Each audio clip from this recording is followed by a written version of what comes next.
All right, here we go. OverDrive off and running. TSN 1050 on the TSN app, your home smart speaker, and up on TSN 4. Bryan Hayes, Jamie Noodles McLennan, Jonas Siegel from The Athletic.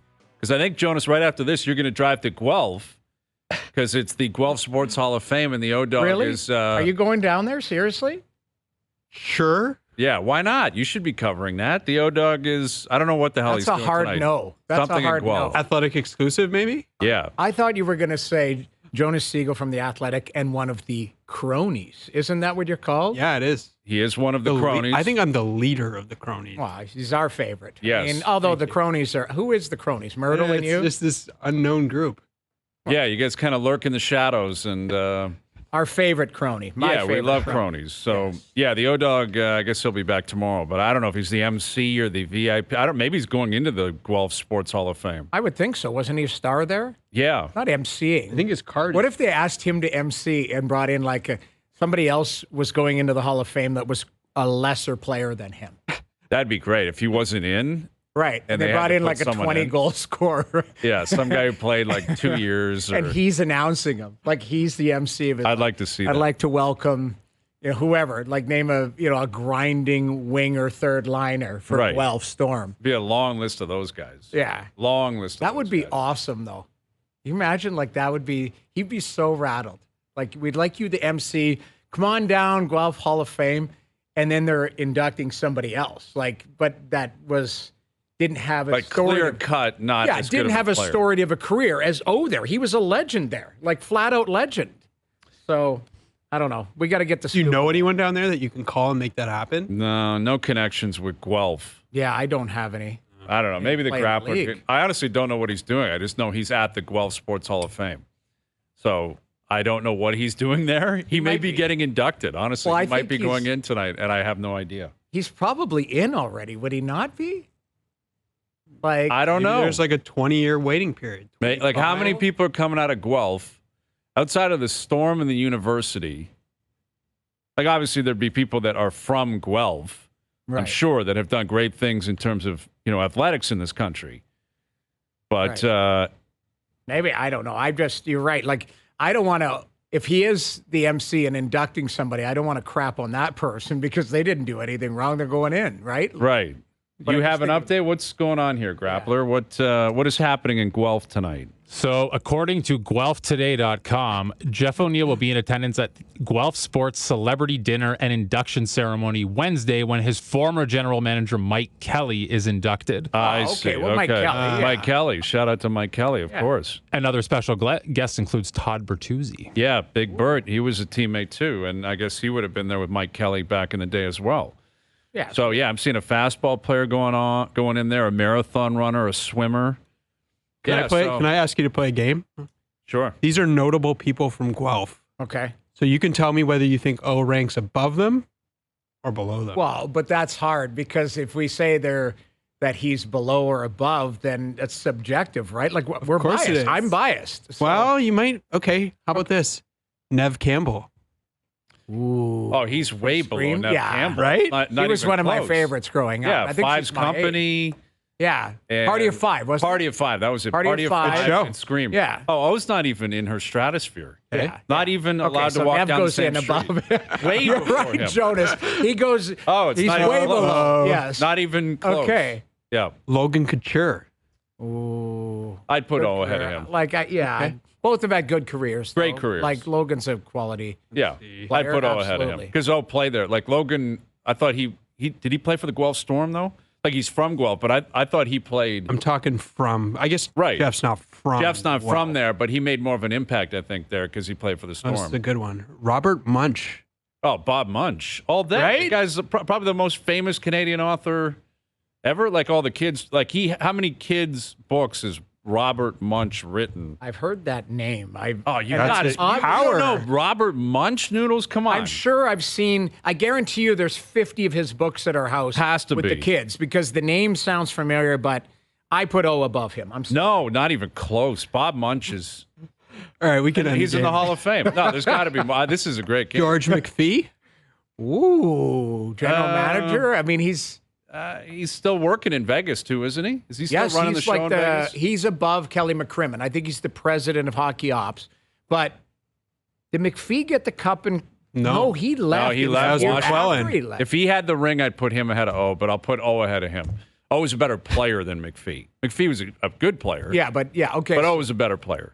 And obviously, McPhee's a better executive. Oh, interesting. How about this? Bryan McLennan is also from Guelph, Ontario. And he's the GM. And he won the cup. He won the cup. Uh-oh. That's tough. I'll still go with O. Yeah, I'll put O ahead of him. Yeah, like it just. Okay, what else do we have? That's biased. Some of these people I don't know. There's like someone, David Card was a Nobel Prize winning economist. Yeah, I'll put him ahead of O.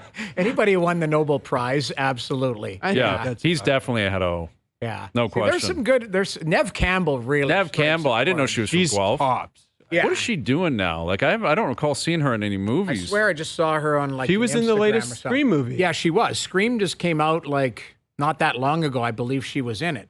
Yeah. But there was, I thought, correct me if I'm wrong, but you could look this up quickly.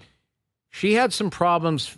Like I think there was a negotiation process With the Scream movies. With the Scream movies, Yeah. yes. Like she was like, I'm getting paid. You can't make them without me. Right. I need to be paid accordingly. Yeah. And I don't know if it was a gender thing or if it was she just wanted more money.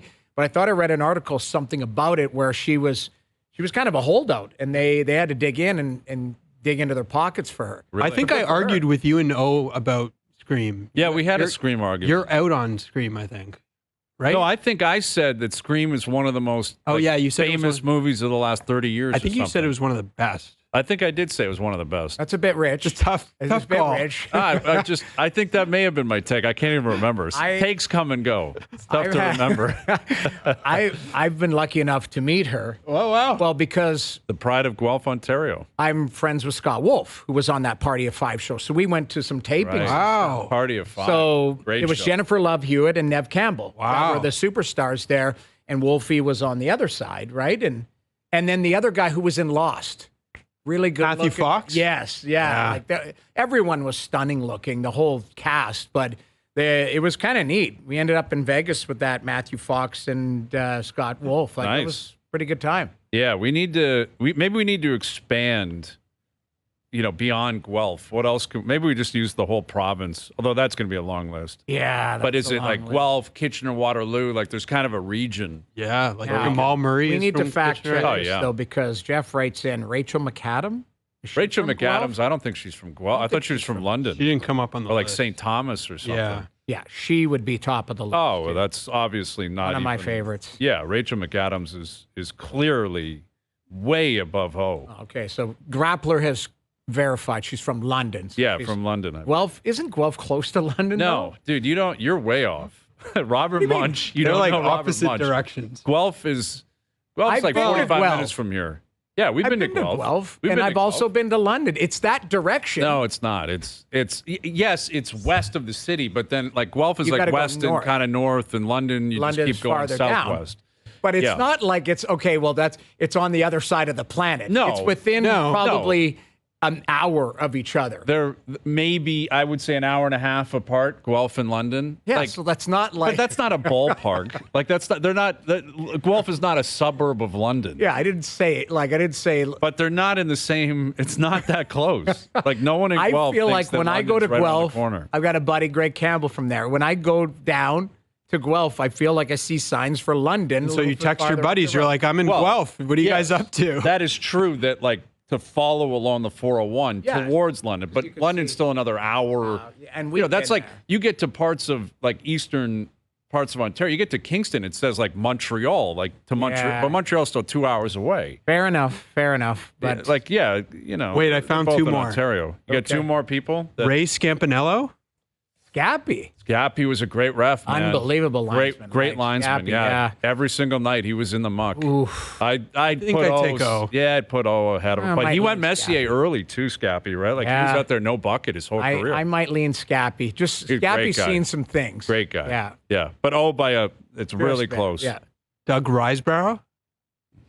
Yeah. I Good give player, a cup winner. Now, Doug Risebrough was my GM in Minnesota. And you don't. Yeah. Okay. So that you have to. I have to recuse remove myself yourself. because it wasn't a beautiful ending. Put it that way. Yeah.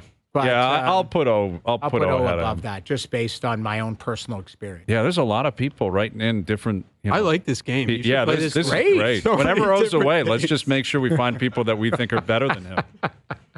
That's a great idea. People that are better than Who's better than O? Just that's send us got to a be list. that's got to be a game. Who is Yeah. better than O? Who's simply better than you? I love it. Yeah, there's a lot of different options. Well, So I don't anyone know. else from Guelph that you can send in, let us know, and we'll try to apply this, You this know game to it. who's loving life today is Pop.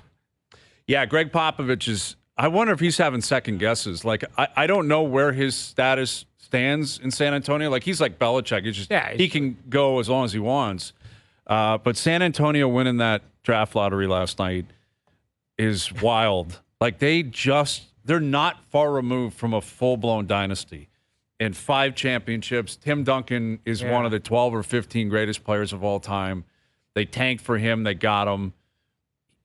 David Robinson was, is an all-time great. He's a top 50 player ever. They got him first overall. I think that was in the 87 or 88 draft. Yeah. Like to have Robinson into Duncan into Wembanyama is just a remarkable amount of fortune. And obviously what they've proven is they know how to tank, but really they know how to win a lottery. Yeah, like that's what it is. Duncan, it was a lottery, and Wembanyama, it was a lottery. Look at last night, Detroit and Houston, the 2 worst teams in the league.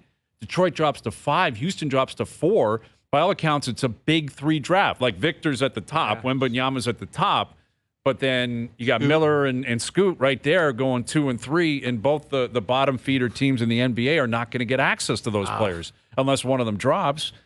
But it is, like I was talking to the Grappler about this, because you can look at it both ways. If you're Detroit or Houston, you're saying the tank wasn't worth it. Right. But I would counter by saying it absolutely was, because San Antonio tanked and they won. Yeah, but San Antonio tanked. But they didn't tank like Detroit did. Detroit shut Cade down in October. But he was legitimately injured. Was he? Was he? You're not telling a guy who's been in the league for a year you're shutting down so we can maybe get another guy. Resting. He's not accepting that. Like Jonas he was is not legitimately buying it. He was not supposed to miss that amount of time at first, and then they're like, he's done for the year. Thanks. Who does San Antonio have that they even could shut down that would make noise? Nobody. That's the thing. Like Devin Vassell? Cunningham is legitimately a player. Yes. Like, wait, were you guys watching the coverage beforehand? Did you hear how Woj described him? Yes, as like the greatest prospect of all talked time. About it We played it yesterday. Yeah. Like that. Do you is believe that? The remarkable greatest hyperbole. prospect ever? But like he said in like team sports, and I was just like, ever. Hold it, dude. Which clearly he has no reference to, and there's no way of actually like defining that. Like, yes, Wembanyama is expected to be great, and he's 7'4", 7'5". He can shoot a 3. The highlights are off the charts. Watching this kid it's amazing. But how do you compare him to LeBron, McDavid, Crosby? I mentioned Ken Griffey Jr. How about Alex Rodriguez? When A-Rod came in, it was like, look out. This dude's coming, and that's exactly what he talking became. about. Even soccer players, like did Messi, Ronaldo have Ronaldo. Messi? Did they have that type of like? He's talking team sports in the history ever, Get which outta is here. kind of but incredible hyperbole. it is hyperbole, and what it did is it created a conversation for everyone to go at him and go, well, what about this guy? What about that guy? Well, deservedly so. Right, but I mean, Is he even like you can't even say he's the greatest prospect in basketball history? No, really. LeBron was like on a different level. He was totally on a different. Like he is unique because of his size and what he can do. right. Without question. But there have been Kareem. was incredibly hyped. Elijah one was hyped. It's like you're offended. It was just like it was so over the top. Well, Yeah. he should have just said basketball, and then you could challenge him with names there. Right. But team sports, like people are pulling out. Like I say, you name it. Baseball. Who did O say yesterday? Well, Phillies- Trout.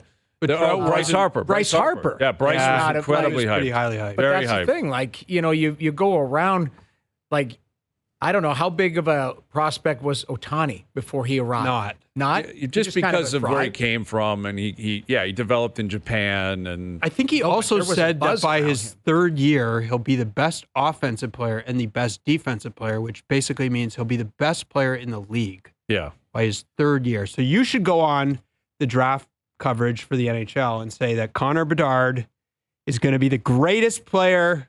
The guy who sits there every day, he says that. He says by year 3, what was our argument the other day? He said Bedard by year 3 will have won the Hart. Yeah, or at something least like nominated for the Hart. Which, I mean, that might be reasonable by his third year in the league. If the guy is a rock star and he drags his team into the playoffs and they've been at the bottom of the pit, like, it's possible. It's way easier to make a significant impact on your team in the NBA, though. Well, how the nature of the sport. How glad is Bedard today that he didn't get drafted by Arizona? Well, yeah. Oh my God. So embarrassing. Yeah.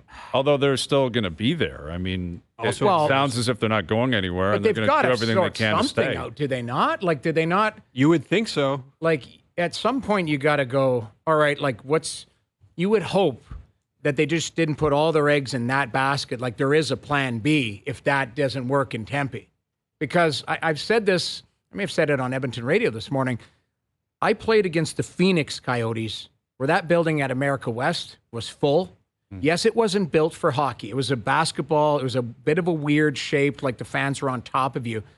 But it was in a dense populated area. It was in Phoenix? I think it was in America West. I can't remember. I'll have to go back. It was either in Scottsdale or Phoenix, one of the two. But it was not way the hell out of town, put it that way, where you could walk up and you could get 16,000 people. If you have a good team there. I don't know the region well enough, though. It was in Phoenix. It's right now is in Phoenix. Okay. Where the Suns play. Yeah, the Suns still play downtown. But that's where we've had this people argument. are. But that's not where they were trying to go last night, though. That's the whole point. They're going to Tempe. Exactly. They're not going downtown. That's not what they were even voting on. I don't care, and I haven't cared for a long time. It's the same thing all the time.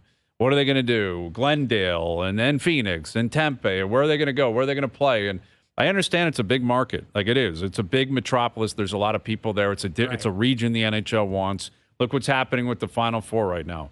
You got Vegas, Dallas, Carolina, Florida. The Sun Belt is represented. That is what is happening. What does that mean? What do you mean? Does that mean those are working? Well, I guess Bettman would argue they are, and I guess Florida is. I don't know if Florida, but Miami, yes, it's in Fort Lauderdale, but Miami's a massive market. They're nowhere. They're Sawgrass, 50 minutes from Miami. I know, but they're still it's the same thing. It's like London and Guelph. It's not the same thing. I would argue, but put it this way: I don't care about this Arizona story. There's so three rinks that are in the wrong spot in this league.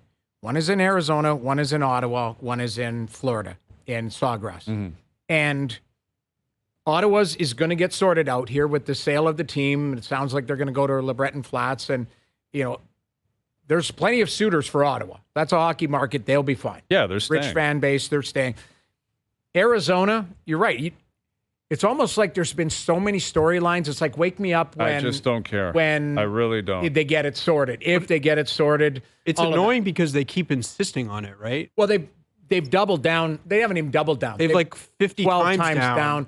But, I read today, hockey in Arizona has produced some pretty good players, including 2 with the Toronto Maple Leafs organization. 1.5 if Nyes ends up being a player, right? Does that justify it, though? No, I'm not justifying. I'm not defending it. What I'm saying is that it is good that hockey has grown in non-traditional markets. Fair. Based on just even being a biased Leaf fan.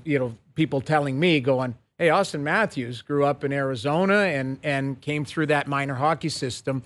So it's kind of good that the face of this organization had an opportunity to play there. And I don't know, has Austin ever said who his favorite player was growing up? Was it Shane Doan? And I don't know. I don't know if favorite, but was it like Doan guys fan? that Danny Briere, Doan. I don't know. I don't see this as any different if now they're saying they're still going to be there next year. Well, they have to be even for the rate. Right, and maybe they move, but if they do move, it doesn't sound like it's coming up here. They're not going to Quebec City. It's not going to be a second team in Toronto. So ultimately, it isn't that relevant. I would love to be it to be here, but they're not coming up here as a relocation. Do you want a second team here? For sure. Yeah, it'd be awesome. It's insane. We're talking about Tempe, Arizona, and Toronto has bajillion hockey fans, and we're like, I think Tempe's the place to put it. I would love it on the more content. It's just you'd have to defer It would almost be like the Lakers and the Clippers. Like you play out of the same building. And that's what would happen. Well, and that's what would happen. The Lakers are the Leafs, and the Clippers would be this new team. Yeah, I guess. Yeah, well, Not going to happen. the Leafs have other priorities right now. Really? I'm assuming. Well, I'm guessing we're going to hear from Brendan Shanahan. What are you hearing on that, Jonas?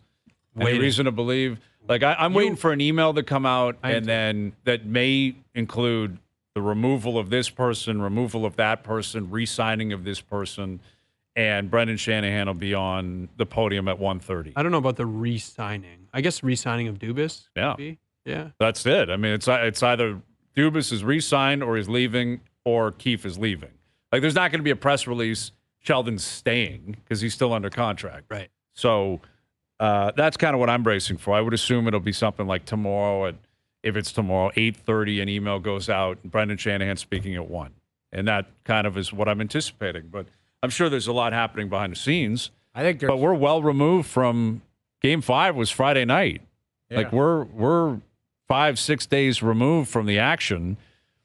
Yeah, we've kind of done the autopsy. Everything's been done but you're by now. waiting now for the next shoe to drop because, the draft is around the corner, free agency, contract for Matthews. Like there's Coach. there's a laundry list of things Yes.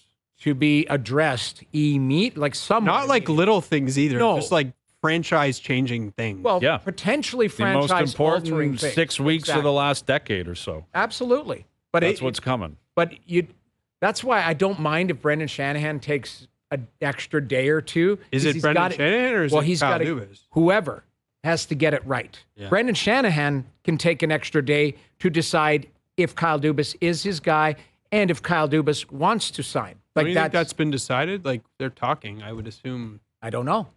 Like Yeah, fair. I don't know. I didn't get much out of that press conference the other day, other than Kyle was uncertain of his future. That's what I got out of it. I'm not sure if I don't know. I'm paraphrasing. If I want to be a GM, if that makes sense. It's been hard on my family. Yeah. That's what I got out of that. What did you guys get out of it? Yeah, without any certainties, right? Like nothing. There's different reports out there about them going back and forth. Clearly, this deal wasn't signed and just waiting to come out. Right. Like that was a theory that it's basically been in the drawer all year. Foregone conclusion. They didn't want to publicly announce it until something actually happened or they got through the season. Clearly, that was not the case and is not the case. In terms of leverage, this idea that Dubas holds the cards, I wrote about that, so I don't can see argue. it that way at all. I don't see it that way at all. Tell me why, because since I wrote it now, I've kind of gone back and forth. I'll give Why you a don't couple. you think so? Because he would need an unlimited budget. What do you mean? He's had nothing but money here to flush any mistake, flush anything, to have a payroll in the minors of north of 10 million when most teams are at 3, like to sign one-way contracts in the minors where most teams Isn't kind that of- smart though? But what are you talking about? That speaks to him I'm going talking- somewhere else to have success. If somebody says, if he doesn't sign here and somebody goes, I want you to be our GM, what does this look like? It better come with, you better have deep pockets because how he's been able to conduct business I don't think here. that's fair, though. I think if I was running this team, I know they have deep pockets. Why wouldn't I spend everything I possibly could? There's no cap on what you can spend on sports science. You know what I mean? I'm saying is not every business is run like this one where Fair. it's a blank check. So if you go to an organization where you actually have to have a report for every dime that you spend, Yeah. and you go, well, we're just going to make this contract disappear at $3.5 million. And if it's a single owner and he goes, remind me why I've got that contract here and why you're doing this and why you're paying and why you've got 4 AGMs and why you've got Fair. it's fiscal responsibility. That's my point. There's not a lot of organizations in the NHL that can actually do that. Well, and that's valid when he goes somewhere else, but I agree with Jonas that he's not worried about that because he's been operating under the guise of MLSE. Right. So obviously he's going to use all those resources. Why would he Absolutely. not? He's not going to say no to it so I can prove myself without it. Of course you're going to use it. But I'm not even speaking of leverage because he's got some other option. I'm speaking leverage just within the bubble of the Maple Leafs where he's won one round as GM. They gave him the opportunity of a lifetime. If anything, he should be Right. beholden to Brendan Shanahan and the Leafs. This guy came from junior and immediately walks in as the AGM. Lou Lamoriello, who's in the Hall of Fame, was pushed aside so he could get the job. But you're making it sound like he did not accomplish anything in these 5 years. I guess in the playoffs you could say obviously he hasn't. But that's what I'm talking about. Like in terms of how different it was from anyone else that would be in his position. I'm not downplaying some of the positives and some of the good things he did. I thought he had a great trade deadline. Mm-hmm. He did. I think, the commitment to the core four, I don't think that's solely his either. Shanahan's allowed him to take that. Brendan Shanahan had everything to do with that as well. He's on record with that. Absolutely. Sure, right. It wasn't just Dubas. And I'm not convinced Dubas could have traded one of them if he wanted to, because I think Shanahan would have said no. So I don't think you can hold that against him. I'm not anti-Dubas at all. What I'm saying is he's won one round. Yeah. They gave him the job of a lifetime. Right. And I don't see where he gets. Also, if he leaves, it's not like this place crumbles. Like, you got to have confidence that you can put someone else in there that can continue to do the job here. He's not the only GM on earth that is capable of working here. We just talked about all the gigantic things that they have to do. We need to talk more about this. Well, I think we should take a break and come back with it, because this is not I want to argue. This isn't a 35-second retort, because I agree. I think he's built a really good program. And I think he's, the way he's operated business has been with a lot of class and a lot of caring. But there's a lot of other managers that do that too. Point being is, you are in the business of producing. This is what we talk about every day with the Yankees, with the Cowboys, all of that.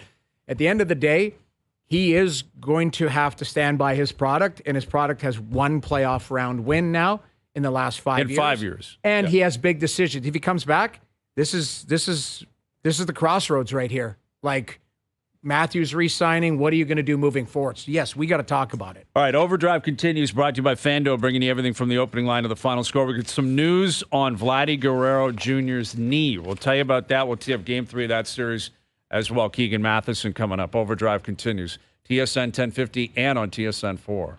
All right, so the MRI has come back on Vladdy, and it's clean. It's all good. So it sounds like it'll just be day-to-day. He's not going to play tonight. Likely misses the next, couple of games against the Yankees. This has been a wild series, but when the dust settles, you realize the Yankees have won both games, and Aaron Judge is absolutely demolishing baseballs down at the Dome. He hit a shot last night. That is dead center, crushed on a rope. Is that a triple, triple deck or upper deck? Like, what would that be termed? It's like the flight deck is what they call it. It's kind of off of it, but like, that is a hanging slider that he hit to absolute. There was no center. peeking over at the dugout at that point. But now, like, you see Jackson, who's been sent down since tipping pitches, has admitted he was tipping pitches, which means that's probably what Judge was looking at, which means Judge was lying too about the whole someone was chirping in the dugout. The whole thing is bogus. Now they're yelling about the coach's box, but I like it. It's animosity. It's a rivalry. Hatred. It's a rivalry, but the Jays got to win, right? Yeah. And now you got Cole on the mound tonight. Not going to be easy. But Bassett coming off basically a career start last time we saw him. Head down to the Dome. Now catch up with Jays reporter for MLB.com. Here is Keegan Matheson. How's the vibe like around these two teams, Keegan? Hey, it's a cheery, rosy. Everybody loves everybody today. It doesn't seem as spicy today. We'll see when the game starts. I am interested to see how Garrett Cole would react if his timing got interrupted by somebody talking about where a base coach is standing. Chris Bassett is just as capable of getting a little cranky on the mound, too. So this is a one-hit batter or one person stepping outside of a box away from boiling over again. But this is good entertainment, guys. Mm-hmm. Even if the reasons might be, some of them a bit ridiculous. It's entertaining, and this is what makes rivalries. Rivalries because of a division or geography are fine. They're cool. But when it's a rivalry because two teams hate each other, it's a lot more fun. Yeah, it sure is. And the whole coach's box thing is so stupid because everyone... I hope I never say those words again for the rest of my life. It's so dumb because everyone breaks that rule. Like, there isn't a first base or third base coach that's ever in that, like, permanently. Pete Walker was fired up, though. Right. They're always moving around. Aren't they, Keegan? Like, it's not... I get the lines are there for a reason, but no one actually expects anyone to stay in it for all 9 innings. Oh, absolutely. This has never been an issue before. I hope never again, but those are ignored all the time. They are suggestions. I'm sure in the rules you are supposed to stay within them. Base coaches never do that, ever. And this is the first time I've even known the name of the other team's third base coach. This is never an issue. But, man, when you are looking for something to pick at, I guess that's an easy one. And the Yankees, even though they're tired of this, they say, okay, if you're going to annoy us, we'll annoy you too. Mm-hmm. Luis Rivera's a foot outside the box, get back in. And I love Schneider's answer after the game. He said Pete Walker was just playfully saying, we're watching you. I don't look that angry when I'm joking. I don't know if you guys do, but it was a interesting day. Where's Don Mattingly in all this? That's an interesting one, and I would love to hear Donnie's thoughts soon because he is, in terms of guys in the dugout, if you are looking for the Blue Jays to be able to pick up on tendencies, a guy with experience, he's been everywhere. He's seen everything. He is so smart, so savvy with that stuff. He is definitely not the favorite to pop off, a la John Schneider, Pete Walker. He's not going to be that red in the face, I don't think, but man, oh man, that's a smart guy in that dugout, and I wonder if even Don Mattingly has seen an argument about coaches in the box. Yeah, and his ties with the Yankees, right? Like he's Mr. Baseball. He's Monument Park. He's out there. Like that's Don Mattingly of the Yankees more so than the Jays, and he's employed by the Jays. I'd love to get his take on all of this stuff. Right. And what's going on, because you got 2 managers also that are hot-headed, right? Like Aaron Boone's the same way. Boone's yelling, screaming. He's always running out of the dugout. Yeah. Schneider is as well. But as I said prior to having you on, Keegan, like when the dust settles, Yankees have come in here and won the first 2 ball games. And now you got Vladdy out. The MRI came back clean. But that kind of sticks out the last 2 games that the Yankees bats have gotten hot when they have to, specifically Aaron Judge, and the Jays have not been able to reciprocate. It's all that matters. And I will say on Boone, I love how he's mastered angry exasperation. He's tired of things, but in an angry way. It's very unique. But the 2 games, when we look back on this next week, nobody cares about the drama. You lost 2 games to the Yankees, and when there are fewer division games, you need these. There's no such thing as early. There's no such thing as it's only May. This is the AL East. It is the worst division in pro sports to be a part of. I don't care how many people tell me we love it, it's competitive. No, nobody loves being in this division. You would rather be in a division with 4 bad teams and make the playoffs.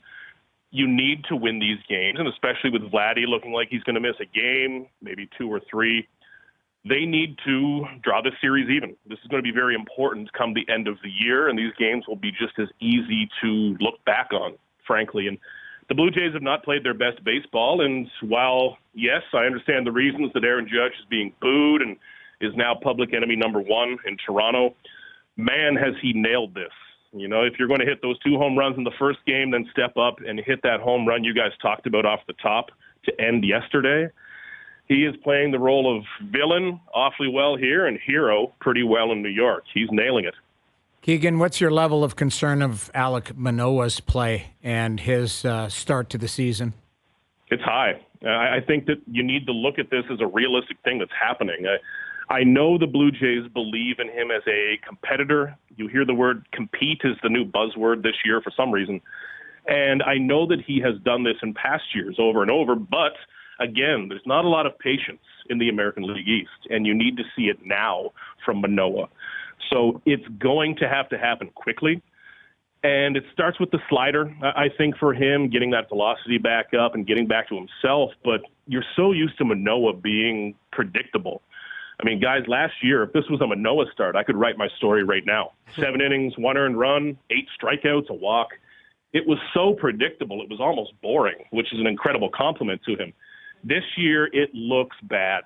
And that's happening. That's real. If he puts 3 great starts together, I'll come right back and say he's fantastic again, and I expect that'll happen eventually. But again, you can't wait all year in the AL East. You need it to happen pretty fast, and hopefully he turns that around quickly because the Blue Jays just plain need it. So they really need their guy. Well, Keegan, if he doesn't turn it around, what then? Is there, like, what happens to him? What happens to that need? Where do you see that going? Yeah, that's where it gets uncomfortable. Let's hypothetically say this lasts another month, roughly the same type of performance. The issue the Blue Jays would be facing in that scenario, and they're one injury away from facing this exact issue, is that the next guy up isn't all that clear.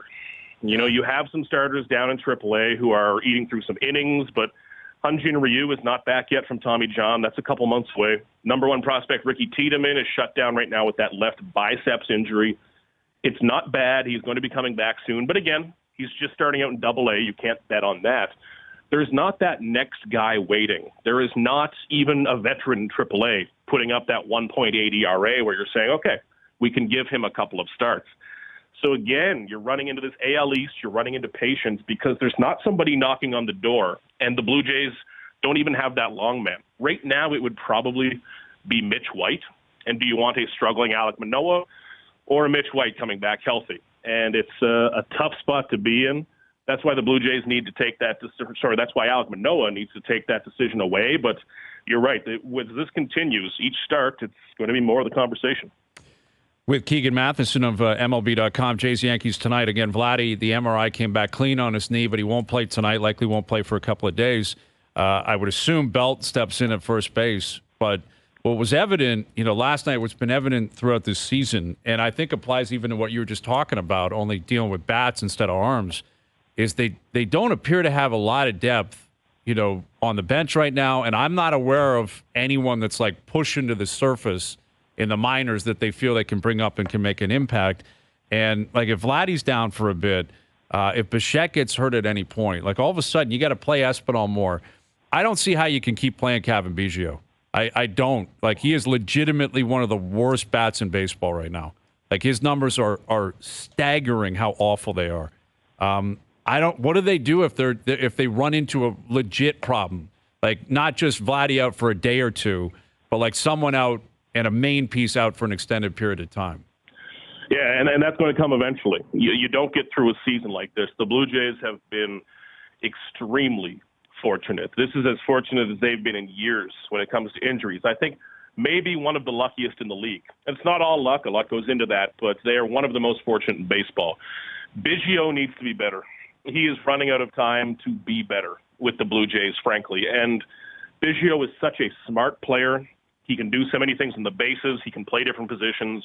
That does not matter if your OPS is under 500. You need to hit eventually. We'll see if that comes around. It's hard when you're not in there every day, but again, you've got to earn those reps, and Biggio really has not up to this point. If you were to look to the minor leagues, let's say an infielder is injured. It was going to be Otto Lopez, the infielder who could hit 300, has through the minors, but he has not been good this year. It might have been Addison Barger, who was kind of the darling of spring training, but he's on the IL, has an elbow injury. The Blue Jays' top 30 prospects have not been good this year.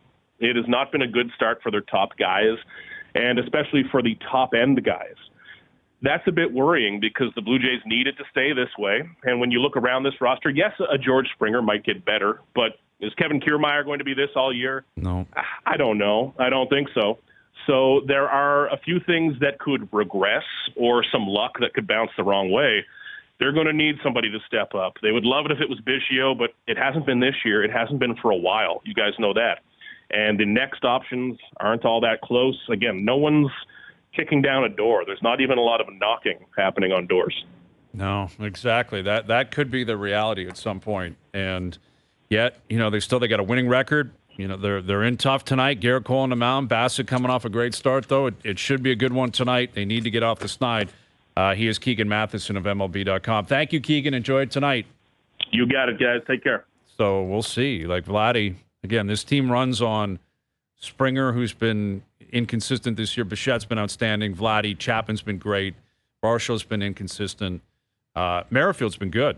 He has been good. Mm-hmm. But like you get beyond that, one still of those some question marks. Start looking at some of the depth. Like Kirk is really struggling at the plate too. Like Alejandro Kirk was a mainstay bat. Like he was hitting cleanup a lot last year. Right now, you can't trust him at the plate. He's just not supplying enough production. And again, their depth, and when not the great. And they don't have anything coming. Tight, Hayes.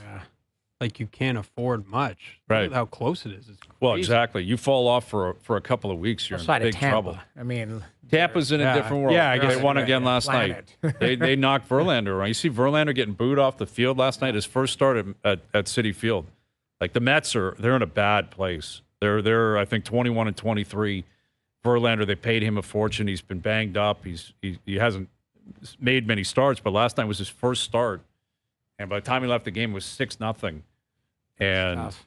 they were already booing him, booing the team. Like people are turning on the Mets already Tampa in New York. 32-11. Crazy. Yeah. Yeah, it's crazy. Like they are a juggernaut, and they will inevitably slow down, but likely still finish with 100+ wins and win the division. Like at this point, you have to believe that's likely going to happen. And if you're the Jays, you're battling with Baltimore, the Yankees. You're looking at wild card spots. You know, that's what you're looking at right now. Boston's right there too, even though they're 9 back. But it's, you know, this is why it's so critical. These Yankee games, like they're literally right there in the standings. But I know it's still early. It's early, but you gotta. You look at it like Houston's starting to Houston's going to come alive at some point too. Right. Right. So you would, and I wouldn't be shocked if Seattle came alive in the second half of the season. So if you get Houston going, you get Seattle going. Yeah. All of a sudden, you're talking, a lot of teams chasing down that wild card. You gotta secure that bag. Yeah. Jays 24-18 right now, back in action tonight. All right, Mike Rupp will join us in about 20 minutes. We'll look ahead to the conference final with him. We'll get his take on where the Leafs are at, where they're going. We'll get back into the Kyle Dubas leverage conversation we were having. And we got arbitration today at 5:30. We haven't played arbitration in a while. We got some doozies. Love it. Yeah, a number of people going into the arbitration room, including Austin Matthews. The Spurs are going in. Oh, yeah? There's a lot of different options. Looking forward to that Alek one. Manoah's going in. Yeah, so we'll tell you about that in about 45 minutes. OverDrive continues, TSN 1050 and on the TSN app. All right, Mike Rupp will join us in about 15 minutes. Got Brad Lidge still to come, Darren Dreger, arbitration at 5:30. Jonas Siegel in here from The Athletic. The O-Dog is at the Guelph Sports Hall of Fame inductee dinner tonight. And have we confirmed if he's in that Hall of Fame? Like, I know he's not going in this year, but I would assume he's got to be. Well, didn't we go to? We went to his jersey retirement. Where was that? I was in Guelph. Yeah, like we went. But that there. wasn't for the Hall of Fame of Guelph. That was for the Storm. Like his jersey was being Didn't retired. we drop the puck? There was like 3 of us that dropped. No, that was for my thing up in Barrie. We dropped it. That was for my one-day contract ceremony. And who was the coach on the other side? Wasn't it Joe Cirella that was staring at us going, we need you guys to get the hell off the ice because I'm trying to play a game here. Yeah, I can't remember who the coach was. They had It a was Russian Stu. star on their team, wasn't it? I can't remember what. Well, they had Morgan Frost was on that team. It was Svechnikov was on Svechnikov. Barrie, though. Yes. That was Dale Howardchuk was the coach. Yeah, well, Howard, I just remember going out on the ice, dropping the puck, and Joe Cirella, who I played against, it was like a mean-looking defenseman, was staring at us from the visitors' bench going like, who are these 3 pigeons? And get off the ice because we're trying to play a game. Yeah, I don't remember that. I was caught up in my own thing. I think he was coach of Sioux, right? The Yeah, it was Sioux Greyhounds. Greyhound. They were really good that year, too. They had a up-and-coming, we'd have to check, but they had a star on their team. I can't remember. Maybe it was Morgan Frost. They had Frost. They had Boris Kachuk was on that team. I can't remember, but it was... I think Sandin was on that team, actually. I remember the look on his face was like, let's get going, and you pigeons take a walk. Well, what are you going to do? I mean, we didn't create it ourselves. They invited us up, and we went out there and dropped the puck, and it was all good. Bryan Hayes Day. Should have seen Yeah. it. Was it should actually find out. called Bryan Hayes Day? No, I don't remember what they His called old it. billets were there. We met your old billets. Yeah, that's right. Like, there It was great to see them. It was awesome to awesome. see them. It was Come up with a list of famous people from Barrie, and we'll see. Maybe Bryan Hayes would be right in there because Yeah. you played there. Because O is getting some love in Guelph. He's not from He's not Guelph. from Guelph. He played in Guelph. We could do Lethbridge, even though I didn't grow up in Lethbridge. But you I played there. played there. That's right. We could do Barrie. Barrie for sure. Like Brent Burns is from Barrie. Obviously, he's much more famous. Way more famous. Way better than I am in every Really? capacity. Yeah. Is that that one, hockey player? I got to fall on the sword on that. Yeah. But there's got to be other kind of Q-list celebrities from Barrie that I could pass. Yeah, I think so. Where's Spezza from? He's from Toronto. Was he born in Barrie? I'll check. No, I don't. He may have been born in Barrie, but he grew up in the city. Like he grew Yeah, up. he's a city guy. He's from like Toronto. Like Toronto would be tough. There's a lot of celebrities. I'd from like there. to know. I don't think I can really get on that list. No, we got to get into that though. Spence's role there. If something happens with Dubas, like Good what question. is, that's another situation. Like obviously, I think he'd be an advisor and stay. But if Kyle leaves, like Yeah, he's connected to that hip. you're connected Like to the that two of them are situation, really right? obviously very close. Yeah. Yeah, that's a good point. Okay, more on that into the next hour. Arbitration, Mike Rupp. Does Kyle Dubas have leverage? And look back on the draft lottery last night. Poor Bobby Webster just had to sit there and chew on it. He flies down there for nothing. OverDrive continues. TSN 1050 and on the TSN app.